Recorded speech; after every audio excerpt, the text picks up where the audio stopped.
Hello everybody, today is Tuesday, August 29th. It's 4:12 p.m. Eastern Standard Time. On my left is the time in sales, the E-mini S&P currently trading at 24.47 or 24.47 and a quarter. Before I go any further, first the required disclaimer. Okay, a decent day for the auto trader today.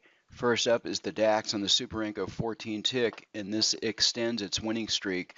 This has been a pretty spectacular month for this chart, and if you've been watching our videos, you've heard me rave about the DAX on the 14 tick. Today it did it again, hit its goal. We enter a market order when the goal is hit, so we probably had some slippage at the end here, but this had 3 winning trades in a row.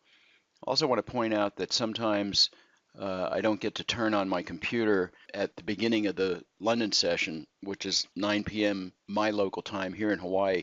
So I'm guessing that had I done that, we might have actually had some winners with these short trades here. Might have hit our goal sooner. But anyway, trading started here about 4:30 a.m. and we hit our goal in these trades, but it looks like we would have had some other winning trades as well. These bars that have tails on them means we would have likely got filled on our limit orders here. In any case, it's testimony to the great volatility in the DAX that lends itself to the logic of the auto trader.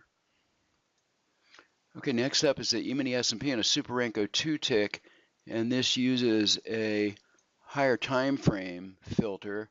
In this case, it's a Superenco 4 tick is the higher time frame, and you can see here the green background represents the Superenco 4 tick. The way the higher time frame works is both time frames, the 2 tick and the 4 tick, have to be in agreement to take a trade. Here you can see that the what might have been short trades were ignored, and it stayed with the trade the whole way and hit its goal of probably 750. So yeah, our goal here was 750. This is only trading 2 contracts. We took our first contract off at 3 points or 12 ticks, but this held the trade practically the whole day. Entered a little bit off the lows of the day, probably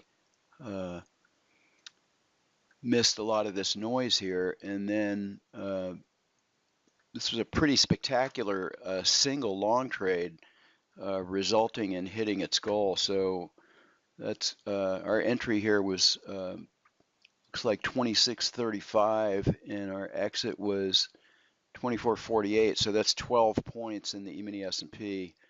That's pretty solid return. Next up is the E-mini S&P on a line break chart. This was pretty active today.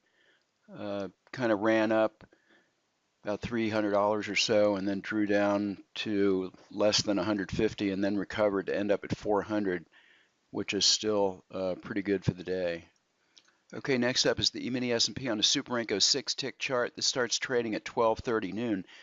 This is also using our line break logic. This had a single long trade and did 362.50 for the day on 2 contracts. Very respectable performance. We actually got some performance on our mini DAX, Superenco 14 tick. This had a total of 3 trades. Really nice long trade here into the close of the session. It did 310 for the day. That's pretty good for the mini DAX. A couple of charts had modest gains for the day. This is the bonds on a Superenco 2 tick with a higher time frame filter.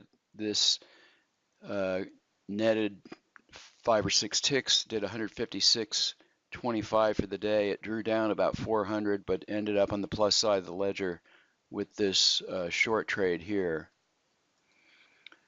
The E-mini S&P on the Precision Renko had mixed performance here, 2 winners, 2 losers, but still ended up plus 175 on 2 contracts. That's all for today's video. If you'd like to find out more, please visit our website, send us an email to systems@bluewavetrading.com.